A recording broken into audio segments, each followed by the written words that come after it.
Fabric colour করার সময় তোমরা কখনো সমস্যায় পড়েছো যে হচ্ছে এই কালারগুলো ইউজ করার সময় কালারের ঢাকনা খোলা রেখে বেশিক্ষণ কাজ করেছো, বা প্লেটের মধ্যে একটুখানি রং নিয়ে কাজ করেছিলে, কিছুক্ষণের মধ্যে রংটা পুরো শুকিয়ে গেছে?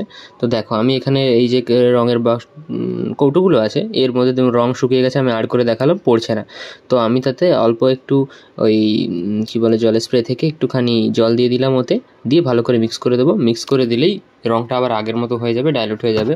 এবং খেয়াল রাখতে হবে বেশি পরিমাণে যাতে জল না দাও, জলের পরিমাণটা কমই হয়, না হয় দেখা যাবে রং অল্প একটুখানি আছে আর তুমি বেশি করে জল দিয়ে দিয়েছো, তাহলে রঙটা আর কোনো কাজেরই থাকবে না। এই বিষয়ে তোমাদের খেয়াল রাখতে হবে।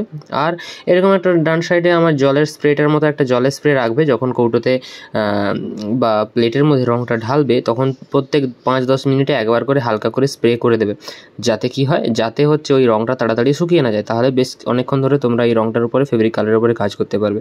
কেননা ফেব্রিক কালার তোমরা সবাই জানো খুব তাড়াতাড়ি শুকায়, এবং একবার শুকিয়ে গেলে সেটা ইম্পসিবল আর কোনোভাবে মিক্স করা। তো আজকের ভিডিও এতটাই, খুব ছোট, এবং আশা করি তোমরা কিছু শিখতে পেরেছো। তো পরের ভিডিওতে আবার দেখা হচ্ছে। Ta-ta, see you letter.